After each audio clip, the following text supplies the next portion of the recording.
Class 10th वालों के लिए एक बहुत इंपॉर्टेंट टॉपिक होता है ट्राइंगल्स, चाहे वो सीबीएसई हो चाहे वो आईसीएसई हो। उसमें एक क्वेश्चन आता है, हर साल आता है, बीपीटी की प्रूविंग, यानी कि बेसिक प्रोपोर्शनैलिटी थ्योरम। और ये प्रूविंग अगर आपने सीख ली तो 4 नंबर आपके बिल्कुल पक्के हो जाते हैं, क्योंकि ये लॉन्ग में आता है। अब मैं आपको सिखाता हूं कि बीपीटी होती क्या है और कैसे इसे प्रूव किया जाता है। अगर एक बार आपने वीडियो देख लिया, मेरी गारंटी है आपको कोई और वीडियो नहीं देखनी पड़ेगी और आपके दिमाग में छप जाएगा। अब ध्यान से समझें। बीपीटी ये बोलती है कि अगर आपके पास मेरे भाई एक ट्राइंगल है, और इस ट्राइंगल का अगर मैंने नाम दे दिया लेट्स से एबीसी, मेरे भाई क्या दे दिया, एबीसी। और एबी साइड पे एक पॉइंट है डी और एसी साइड पे एक पॉइंट है ई। और ये जो डी है ये किसी कारण से, किसी रीजन से बीसी के पैरेलल हो जाती है। तो ये थ्योरम बोलती है कि अगर ये इसके पैरेलल हो गई तो एडी का रेशियो डीबी से, ओके, और एई का रेशियो मेरे भाई ईसी से बराबर होगा। यानी कि ये दोनों रेशियो बराबर हो जाएंगे, एडी अपॉन डीबी बराबर एई अपॉन ईसी। अब ये होता क्यों है, कैसे होता है, इसके लिए आपको दो कॉन्सेप्ट समझने पड़ेंगे, और थोड़ा ईमानदारी से और ध्यान से आप देखोगे तो आपके दिमाग में छप जाएंगे मेरे भाई। अब ध्यान से समझते हैं। हमारे पास अगर में एक ट्राइंगल है, हमारे पास अगर एक ट्राइंगल है, तो हमें यह समझना पड़ेगा कि अगर कभी भी आपके पास दो पैरेलल्स होते हैं, अगर दो आपके पास पैरेलल हैं, ये दो साइड पैरेलल है, इसमें अगर सेम बेस पे कोई भी अगर ट्राइंगल बन रहे हैं तो उनका एरिया बराबर होता है। ध्यान से सुनना, अगर आपने दो चीजें ध्यान से सुन ली, बीपीटी आपके लिए हलवा हो जाएगी। मैं आपसे ये कहता हूं कि अगर आपके पास दो पैरेलल्स हैं, ठीक है, इसके बीच में कोई भी बेस लेकर, लेट से आपने बोला मेरे भाई कि मैं ये बेस ले लेता हूं ए बी, ठीक है, ये मेरा बेस हो गया ए बी। इस बेस को मान के आपने एक ट्राइंगल बनाया, ठीक है, तो मैंने इसका नाम दे दिया एबीसी। और इसी बेस को मान के आपने एक और ट्राइंगल बनाया, मैंने इसका नाम दे दिया एबीई। और इसी बेस को मान के मैंने एक और ट्राइंगल बनाया जिसका मैंने नाम दे दिया ए बी एफ। ये सब एरिया वाइज बराबर होंगे। आप बोलोगे ऐसा कैसे हो सकता है, मैं आपको बताता हूं कि एरिया का जो फॉर्मूला होता है मेरे दोस्त, एरिया का जो फॉर्मूला होता है वो होता है हाफ बेस, ठीक है, ये आपने पढ़ा होगा बचपन में, हाफ बेस इंटू हाइट मेरे भाई। अब ध्यान से समझना मेरे दोस्त, यहां पर क्या लिखा है कि जो बेस है ना और हाइट है, ये हाफ तो हर एरिया, हर ट्राइंगल के लिए बराबर है। कहीं भी आप फॉर्मूला लगाओगे तो हाफ बराबर है, तो ये डिफरेंशिएट नहीं कर सकता, ये कहीं पे फर्क नहीं डाल सकता। बट बेस और हाइट फर्क डाल सकते हैं। अगर दो ट्राइंगल के बेस और हाइट अलग अलग है तो उनका एरिया अलग हो सकता है। पर यहां पर देखो, हमने बेस तो पहले ही फिक्स कर दिया, मैं तो कह ही रहा हूं कि बेस ए बी है ना, ये मैंने फिक्स कर दिया। तो इसका मतलब हाफ को हटा दो, बेस को हटा दो, ये दोनों फिक्स हैं। अब हाइट एक अकलौता फैक्टर बचती है जो कि एरियाज को डिफरेंट कर सकती है। बट हमने बोला कि सेम पैरेलल में, और सेम पैरेलल में तो हाइट हमेशा बराबर है, यानी कि इन सब ट्राइंगल्स की हाइट क्या है, बराबर है। चाहे वो इसकी हो, चाहे वो मेरे भाई इसकी हो, चाहे वो मेरे भाई इसकी हो, इन सब के लिए हाइट कॉमन ये एच है। तो ये भी बराबर हो गया, इसलिए इन सब का एरिया बराबर होगा। तो हम यहां से एक बात समझेंगे, सेम पैरेलल्स में सेम बेस के साथ अगर एरिया बनते हैं तो वो सब बराबर होते हैं मेरे दोस्त, ठीक है, इतनी बात आपको समझनी है। तो ये एक बात आप समझ गए कि area within the same parallels with the same base are equal, ठीक है। दूसरी बात, दूसरी बात, बहुत इंपॉर्टेंट बात हमें ये समझनी पड़ेगी भैया, कि आपके पास अगर कोई भी ट्राइंगल है, ठीक है, कोई भी आपके पास ट्राइंगल है और अगर वो ऑब्ट्यूज है, जैसे मैंने मान लिया कि उसका एक एंगल यहाँ पर 90 से बड़ा है, तो मैंने मान लिया एबीसी, ठीक है। अब मैं आपसे बोलता हूँ कि इसका एरिया लिखो मेरे भाई, क्या लिखो इसका एरिया।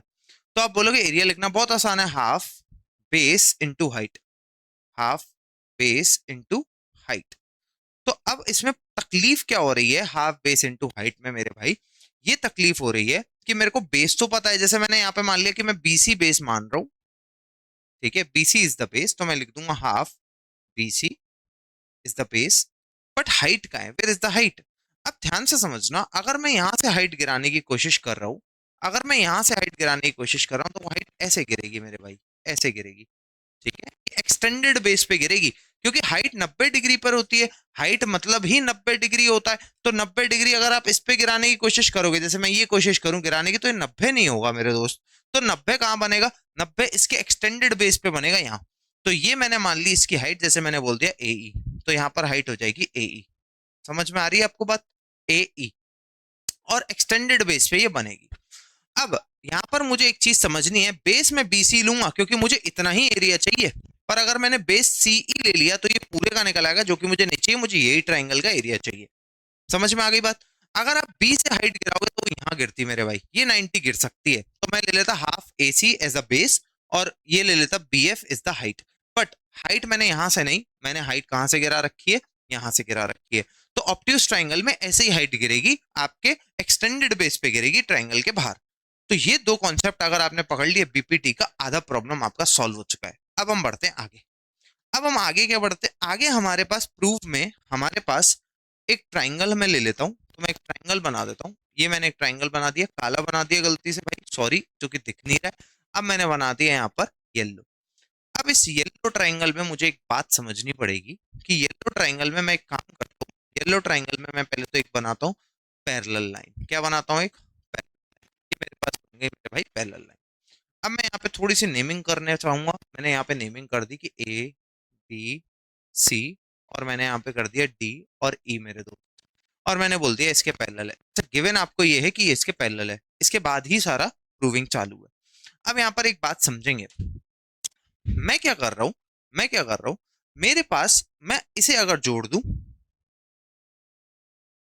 है ना, और अगर मैं इसे जोड़ दूं, ओके, तो आपको दिख रहा होगा कि अब मेरे पास दो ट्राइंगल यहां पर फॉर्म हो चुके हैं। ट्राइंगल तो बहुत सारे हैं, पर मैं कौन से दो आपको दिखाना चाह रहा हूं, ध्यान से देखना। ये जिसको मैं ग्रीन शेड कर रहा हूं, एक ऐसा, ठीक है, और एक ऐसा, देख पा रहे हो आप, एक ऐसा। ये दो ट्राइंगल मेरे पास फॉर्म हो गए। अब मैं आपसे एक बात पूछता हूं, ध्यान से बताना और ईमानदारी से बताना, इन दोनों ट्राइंगल का बेस क्या है? आप बोलोगे इन दोनों ट्राइंगल, ये दोनों ट्राइंगल किस बेस पे खड़े हैं? टीई बेस पे खड़े हैं। तो इन दोनों ट्राइंगल में टीई इज द बेस, है ना। और ये दोनों पैरेलल्स के बीच में, जैसे देखो आपके पास ये दो पैरेलल लाइन है, और इसमें मैंने यहां तक का बेस चुन लिया जो कि डीई है, और मैंने एक ट्राइंगल ये बना दिया ऐसे, और एक ट्राइंगल मैंने ये बना दिया ऐसे। और अब इन दोनों के एरिया क्या होने चाहिए? बराबर। अभी मैंने पीछे ये शुरुआत में ये चीज बताई, ये दोनों एरिया क्या होने चाहिए? बराबर। क्यों बराबर होने चाहिए? Areas in the same parallels with the same base, ठीक है। तो पैरेलल सेम होने की वजह से इनकी हाइट सेम हो जाएंगी, ठीक है, और इनके बेस भी सेम हो जाएंगे। अब ध्यान से देखो, हाइट की वैल्यू सेम हो जाएगी और बेस भी इनके सेम हो जाएंगे। अब यहाँ पर देखो, अब मैं आपसे एक बात करता हूँ कि अगर मुझे इस ट्राइंगल का एरिया निकालना है, तो ट्राइंगल का एरिया कैसे निकलेगा? आप बोलोगे कि भैया पहले तो आपने ये बताया, तो इसको लिख लो कि, क्या लिख लो? कि एरिया ऑफ ट्राइंगल, एरिया, एक मिनट मैं एक काम करता हूँ, पहले मैं ये हटा लेता हूँ, ये धारियां सी हटा लेता हूँ, ताकि आपको आसानी हो यहाँ पे देखने में, ठीक है। ये हट जाएंगे यहाँ से, ओके, ये हट गए यहाँ से, ठीक है। अब मैं यहाँ पे क्या कर रहा हूँ, ध्यान से देखेंगे, मैं लिख रहा हूँ area of what, area of D B E, ठीक है, बराबर area of triangle D E C, ठीक है, सही है, डीई सी। अब एरिया लिखा कैसे जाता है? अच्छा, इसका रीजन क्या है? Same parallel, same parallel with same base, with same base, ठीक है। बस यही दो रीजन चाहिए होते हैं। हाइट इनकी यहां से सेम हो जाएगी, पर मैं दूसरी हाइट लूंगा यहाँ पे जो सेम नहीं होगी। अब देखें, पर एरिया सेम होगा, इस कॉन्सेप्ट को यूज करूंगा। अब अब मुझे एक बात समझनी है कि डीई का एरिया डीई के बराबर तो हो गया, पर मुझे वो लिखना भी आना चाहिए। जैसे मैं लिखूंगा, एरिया होता है हाफ बेस। अब ध्यान से समझें, ये मेरे पास ट्राइंगल एक बना हुआ है, किस तरीके से बना हुआ? देखो मैं ऐसे बना दे रहा हूं, आपको एक विजुअलाइज करा दे रहा हूं ट्राइंगल, ये डी, ये ई, और ये बी, ठीक है। तो अगर मैं इसकी हाइट निकालना चाहूं, तो इसके एक्सटेंडेड बेस पे निकलेगी और यहां जाके गिरेगी, ठीक है। ये मैंने पीछे आपको बताया था, बेस यही रहेगा, base is dB, base is dB, but जो हाइट है वो इसके एक्सटेंडेड बेस पे निकलेगी। क्या निकलेगी? इसके एक्सटेंडेड बेस पे निकलेगी, जो कि मैंने यहां पे गिरा दी। लेट से मैंने ऐसे बोल दिया एफ, ठीक है, जो कि कितनी हो जाएगी यहां पर आपके पास ई एफ, ओके। अब हम बात करेंगे किस ट्राइंगल की? डीई सी। तो मेरे पास डीई सी एक ट्राइंगल है, लेट से मैं इसको यहां आपको बना के दिखा देता हूं, ये डीई सी, ठीक है। थोड़ा सा ऑप्ट्यूज से लेंगे, ऑप्ट्यूज है ये, ये मैंने ले लिया डी ई सी। इसकी हाइट यहां से गिरेगी इसके एक्सटेंडेड बेस पे, ठीक है, और इसे मैं बोल देता हूं जी। तो ये हो गई आपके पास हाफ, और बेस आपके पास क्या बना ई सी, और आपके पास हाइट बनी डी जी मेरे भाई। ठीक है, बात समझ में आ गई आपको? तो इतनी बात आपको समझ में आई होगी कि इनके एरियाज ऐसे बराबर हो गए। अब इसमें जो काटने पीटने वाली चीज है आप उसको भी कट डाउन कर सकते हो, जैसे मैंने ये बोला हाफ से हाफ, ठीक है, और कुछ यहाँ पे कटने वाला नहीं है। अब हम बढ़ते हैं आगे, ठीक है। अब मैं इसकी हाइट फिगर में भी गिरा देता हूँ, ये रही यहाँ पे फिगर, ठीक है, ये मैंने इसकी हाइट गिराई थी, ठीक। अब बस आपका ध्यान एक जगह होना चाहिए और बड़े आसानी से ये सॉल्व होने वाला है। क्या?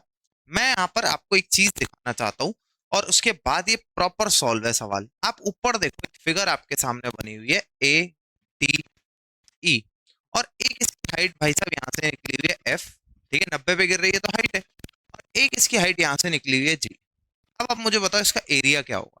आप बोलोगे इसका एरिया लिखा जा सकता है हाफ बेस इंटू हाइट। अब एक बार हाइट आप ई एफ ले लो, तो बेस आपको लेना पड़ेगा एडी, और एक बार हाइट आप क्या ले लो, मतलब इसी ट्राइंगल का एरिया लिख रहा हूं तो दोनों तरफ से इक्वल कर रहा हूं, चाहे ऐसे लिख लो चाहे इस ट्राइंगल का एरिया ऐसे लिख लो हाफ, और हाइट आप ले लो डी जी, है ना, इनटू किस बेस पे गिर रही है हाइट ए। तो हाइट और बेस वही लेते हैं जिस पे हाइट गिर रही होती है, जहां पे गिर रही होती है वो बेस बनता है, ठीक है, इतनी बात आपको समझनी। अब आप ध्यान से देखो, यहां से भी आप इसको काट सकते हो, काट सकते हो। तो आपके पास यहां से क्या बनता है, मैं इसको यहां लिख देता हूं, देखो ई एफ इंटू ए डी आपके पास बराबर हो जाता है डी जी इंटू ए के मेरे भाई, ठीक है, हो जाता है कि नहीं? अब बस आपको कुछ नहीं करना, कुछ भी नहीं करना। ये जो आपके पास मान लो ये था आपके पास वन और ये था सेकंड इक्वेशन, इनका रेशियो ले लेना है, यानी डिवाइड कर देना है। तो मैं इनको डिवाइड करके आपको यहाँ दिखा रहा हूँ, देखो D B into E F आपके पास किसके बराबर था, ई सी इंटू डी जी के, और E F upon A D आपके पास किसके बराबर था मेरे भाई, D G upon D G into A K. अब आपके पास ये कट गया और आपके पास ये कट गया, तो अल्टीमेटली आपके पास बना क्या, D B upon A D बराबर आपके पास बना ई सी अपॉन ए ई, ठीक है।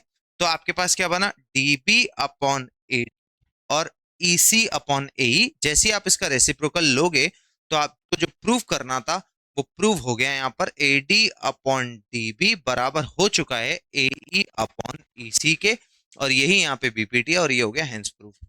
तो आप बताना आपको समझ आया कि नहीं आया, एक बार और देख लेना, फास्ट फॉरवर्ड करके देख लेना, आपका भला हो जाएगा, मजा आ जाएगा आपको। और बहुत ही क्रिस्टल क्लियर प्रूफ है। बहुत से लोग ऐसे सिमिलैरिटी से भी प्रूव कर रहे हैं, गलत है, नंबर नहीं मिलेंगे आपको, ऐसे ही इसे प्रूव करना है। ऐसी और वीडियोस के लिए या कोई भी आपको वीडियो चाहिए आप कमेंट में मेरे को बता सकते हो, वन शॉट वीडियो आपको मिल जाएगा। अब हम मिलेंगे आगे, तब तक के लिए ओके टाटा बाय बाय।